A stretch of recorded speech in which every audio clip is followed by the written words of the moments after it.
un honor estar aquí con ustedes compartiendo este tiempo. Suscríbete, dale like, activa la campanita. Vamos a hablar de algo bien interesante e importante. Yo sé que va a ser de bendición a tu vida. Así que comencemos. Apóstol Javier, hubo un video en el tiempo de la pandemia que se hizo viral hablando sobre el caso de David y Jonatán, de que ellos tenían práctica de homosexualidad. ¿Cuál sigue siendo tu postura? Bien, recuerdo que para el tiempo de pandemia sí hubo un video que se cortó. Se cortó y hizo mucho daño. Yo digo que eso causó mucha polémica, se hizo viral en poco tiempo, porque tomaron un corte sobre una defensa que yo estaba haciendo sobre una persona. Y yo pues acepté una postura que había estado leyendo para esos días.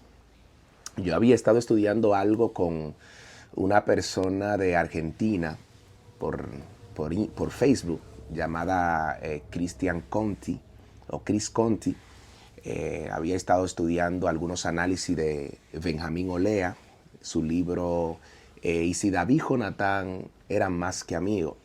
Y yo adopté esa postura, realmente adopté esa postura y solté, dejé a un lado lo que fue esa teología conservadora que yo tenía hasta ese tiempo. Y pues de alguna forma entré en ese pensamiento, pero no era porque era un pensamiento que tuviera mucho tiempo conmigo. Era un pensamiento que en esos días yo lo estaba estudiando, analizando, porque me llamó mucho la atención. No era ni siquiera mi postura, ¿no? No era ni siquiera la postura que yo adoptaba, ni nada por el estilo, pero la utilicé. Y la utilicé en un momento en el que pues no debí, o sea, no debí utilizarla, menos en ese momento ni de esa forma. Nosotros tenemos que aprender a ser personas que cuando estudiemos algo, aunque sea poderoso, se suene bien o bonito, lo que sea, no trabajarla en públicos que a final de cuentas no lo va a manejar. Hay que tener mucho cuidado porque cualquier cosa que tú puedas decir puede a final de cuentas estar haciéndole daño a alguien, dañando de alguna forma la mentalidad de alguien o malinterpretándose y de alguna forma como induciendo a otros a hacer cosas que no son debidas a hacer. Y sí, ese video se hizo muy viral, muy viral, muy viral, muy viral, porque yo pues entré en ese tema. Yo estaba defendiendo no la postura directamente homosexual de una persona, no. Aunque se haya prestado el video para eso, yo era más bien defendiendo la vida de esa persona, defendiendo la vida de esa persona, de Jota, para ese tiempo. Y pues alguien con malicia, porque no fue ni siquiera el video completo que lo postearon, sino que tomaron un fragmento como de un minuto y algo, donde yo hablo de David y Jonatán y que los originales y esto, pero fue una... Cuando yo vi el video, yo dije, wow, qué loco yo fui, porque realmente no es mi lenguaje. Y el que me conoce, que es una persona, que soy una persona estudiada, sabe que yo no hablaría así. Pero me tenían hasta aquí con el tema, que mira, Jota, esto, aquello. Y yo enojado, porque el que ve el video me va a ver como alterado, enojado. Empecé a decir, no, porque David Jonatán, porque esto, pero otro. Entonces, lo que me llegó a la mente fue lo que yo había acabado de leer, que estaba analizando. Y lo solté como si fuera prácticamente era como una hipótesis, como queriendo poner algo para que tú lo veas de esta forma, para darte una enseñanza en otra. Pero la manera en cómo lo dije, realmente, no me justifico, pareciera ser que yo estoy justificando el acto, cuando en realidad no era mi postura. ¿Qué lo llevó usted a decir eso en ese momento? Exactamente ese problema de Jota. Es que me tenían hasta aquí en esos días. Porque yo siempre he dicho que cuando tú quieres salvar a alguien, pues no busca su falta para condenarles, ¿no? Y en esos días me dio como mucha impotencia el ver que a la gente tenía tanto que escuchó las canciones de Jota, tanto que adoró con Jota, y Jota con una actitud oculta, con un pecado oculto. ¿Y cuántas canciones no cantó ese niño con ese pecado de homosexualidad oculto? Fue mucho. O sea, nosotros cantamos, adoramos con sus canciones, el mundo entero. Porque Jota no era una persona de 2 días ministerial. Desde niño venía con eso, hacían unos años ya.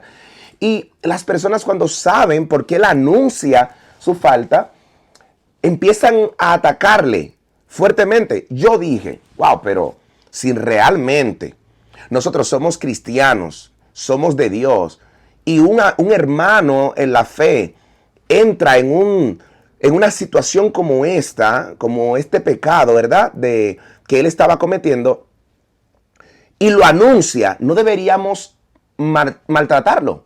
O sea, no deberíamos deshacernos de ese individuo como que Dios lo desechó, sino más bien buscar la forma de cómo orientarlo y no causarle tanto dolor que al final él termine saliendo de nuestras manos. Porque Jota salió de nuestras manos para ponerse en las manos de los que eran como lo que él había anunciado que era. O sea, tú no puedes, si un hermano tuyo comete un error, una falta, tú no puedes ahora atacarlo de tal forma que esa persona termine cayendo en manos de los que van a terminar de matarlo, de acabar con él. Si tú y yo entendemos que lo que alguien está haciendo mal, que lo que alguien está haciendo está mal, lo correcto no es exterminarlo, no es darle con las mismas negatividades o con el mismo pecado, sino ayudarlo, ¿no?, a que esa persona pues venga, se ponga debajo de manos profesionales, ministeriales, que le enseñen que eso está mal. Pero cuando tú ves que los evangélicos, inmediatamente el cristiano evangélico empieza y ve que alguien falló o lo que sea, lo primero que hacen es postear sus fallas, subirla, burlarse y decir, mire, este no era, mira, la condición, wow, qué falso era. Entonces, cuando esas cosas empiezan a caer sobre la vida de alguien, eso es impresionante, porque que eso te acaba, eso te mata. Quizá mucha gente va a entrar aquí y va a entender lo que yo estoy diciendo, porque cuando a ti te agarran con el mismo pecado tuyo y te dan en la cabeza, tú lo que quieres es desaparecerte. ¿Tú me entiendes? Tú lo que quieres pagar en mal por mal y termina diciendo, bueno, si esto no me aman, me voy para otro lado. Y nos ponemos, lo que estamos siendo heridos, nos ponemos en manos de nuestros verdugos. Y a mí me llevó eso, fue como ver la hipocresía de la gente, como personas que se tomaron foto con Jota. Me mandaron fotos de Jota, videos de Jota, diciendo, mira, ese impío, hijo del diablo, homosexual, qué sé yo cuánto. Y yo me molesté, ¿me entiendes? Porque yo creo que Dios, aborrece tu pecado. Sí, Dios lo aborrece tu pecado. Dios no ama el pecado por ningún lugar. Pero yo creo que Dios a nosotros como individuos sí nos ama y Dios quiere salvar nuestras almas. Pero si Dios fuera como los hombres, cada vez que el hombre falla, pues Dios simplemente nos aislara, nos pusiera en un lugar y nos desechara. Pero no, la Biblia dice que Dios viene por el pecador. Ahora, el pecado de Jota fue la homosexualidad. Pero ¿y cuál es el pecado de muchos dentro de la iglesia? Que si alguien dice, no, yo soy homosexual, todo el mundo lo condena y lo sacan del grupo del coro de adoración. Pero si alguien dice soy fornicario, no, nadie lo saca del grupo de adoración. Si alguien dice soy adúltero, mentiroso, chismoso, ladrón, y todos los pecados entran dentro del mismo rango. O sea, no hay un pecado mayor que otro. Ahora, yo lo que creo es que todos tenemos algún tipo de pecado. Aquí el problema está en la práctica de dicho pecado. En la práctica. Todos somos pecadores. De algo, de alguna pierna o pata, como tú quieras decirle, tú cojeas de alguna área. Ahora, que tú tienes controlada esa área, sí, te respeto mucho. Te respeto mucho. De hecho, la misma Biblia dice airaos, pero no pequéis. Como quien dice que sí, tú vas a llegar a airarte, pero no puedes actuar en base a la ira. ¿Me explico? Entonces, de igual forma, yo entendía que las personas no podían venir a tomar al árbol caído, que era en este caso Jota, y hacer leña de él. Y como para argumentar y buscar como una base sólida que pueda como que apoyar mi visión, pues terminé cometiendo un error que me costó mucho porque inclusive lastimó fuertemente mi matrimonio. Y de hecho estoy haciendo este video por eso, porque alguien se atrevió como que a postear eso tan viejo que ya lo superamos. Y yo quiero pues dejar en claro qué fue todo lo que pasó para ese tiempo.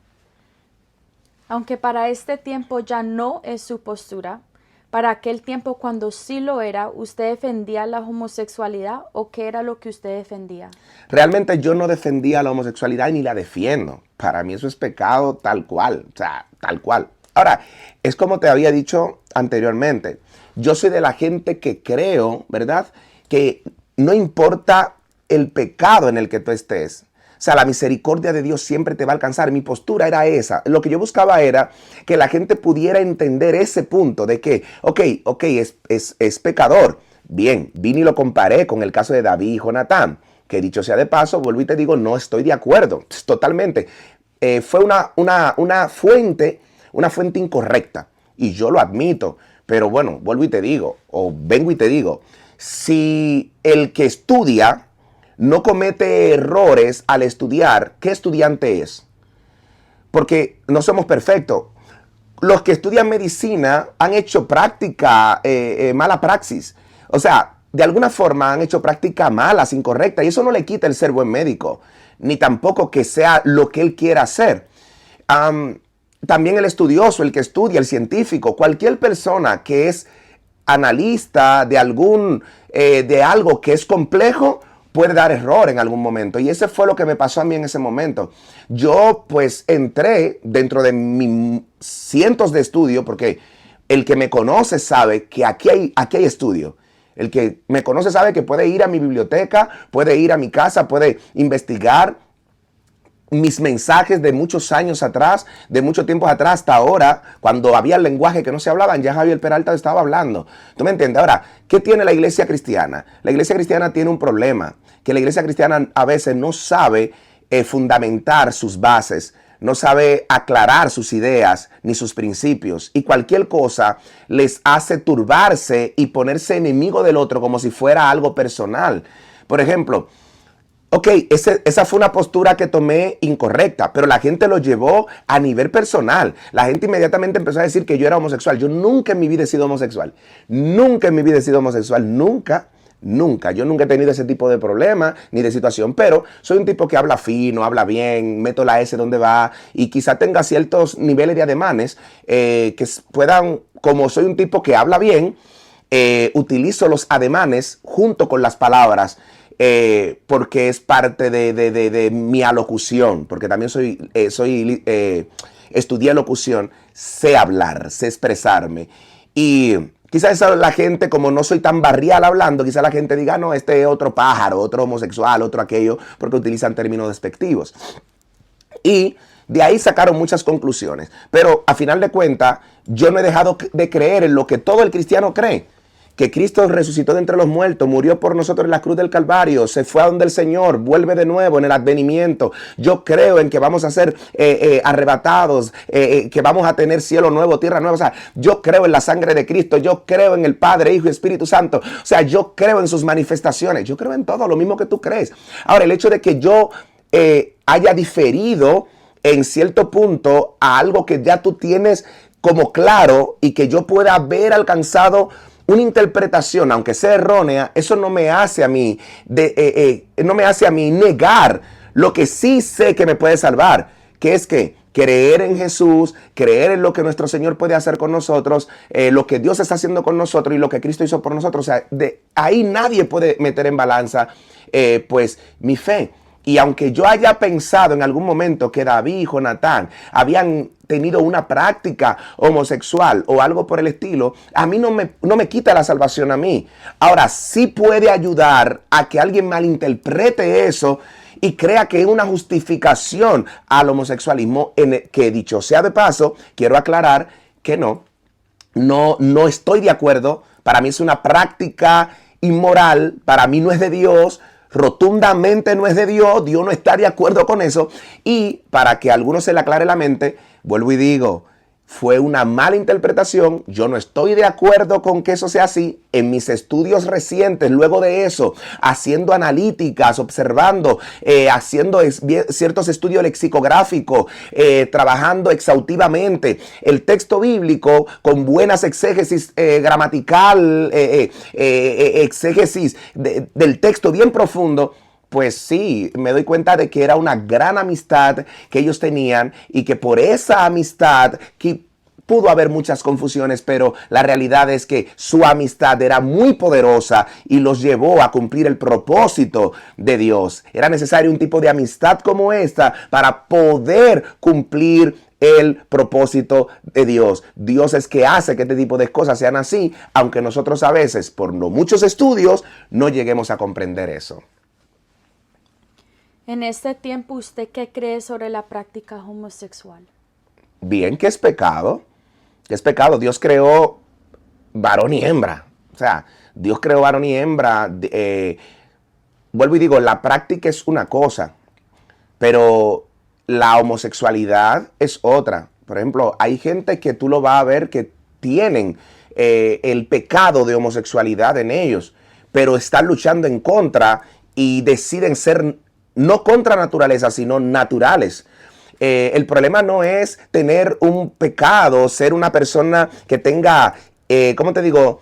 Que le guste como buscar la forma de inclinarse a la fornicación o al adulterio o a la mentira, sino más bien que la practique. Que la practique, no sé, ojalá y darme a entender bien. Todos tenemos pecados, pero no vivimos conforme a ese pecado. Luchamos en contra de eso. Entonces, concerniente a la práctica como tal homosexual, yo estoy totalmente contrario porque es bíblico y aparte de todo, o sea, Dios no creó tres sexos. Tampoco creó un sexo confuso. No, varón y hembra los creó Dios. Eso es lo que la Biblia dice. ¿Me entiendes? Y Dios no va a estar de acuerdo con eso. Para nada. Ahora, si yo creo que aún tú siendo pecador o estando en pecado, Dios puede hacer milagros en tu vida para hacerte recapacitar y verlo a Él como una solución. Ahora, ahí es que está el problema de muchos. Muchos dirán, no, si está en pecado, Dios no puede hacer un milagro en su vida. Pues sí, Dios puede hacer un milagro en la vida de quien tenga fe. Y ese milagro lo puede ayudar a esa persona a recapacitar y entender que está mal. Entonces, no, por favor, no hagas a Dios exclusivo para ti. Dios es universal, Dios es poderoso, Dios es soberano y hace como Él quiera. Con esto no estoy diciendo, vuelvo y digo, que justifique tal práctica. No, vuelvo y digo, estoy contrario a la práctica, pero no me limites tampoco a Dios diciendo que Dios no puede hacer tal cosa sobre la vida de alguien. Esos son mis puntos sobre esto. Amén. Así que bueno, si esto quedó claro, este es mi total concepto, idea sobre el caso de David y Jonatán. Así que a los que esto le afectó de alguna manera, yo como un hombre sabio, inteligente y de Dios, pido disculpa. Yo siempre he creído que cuando una persona logra reconocer que falló, que cometió un error o se equivocó, termina automáticamente alcanzando la misericordia de Dios y la misericordia del pueblo también. Así que por favor no sigan haciendo eco de algo que realmente ya no vale la pena hacerlo. Cualquiera se equivoca. Así que Dios te bendiga, Dios te guarde. Shalom.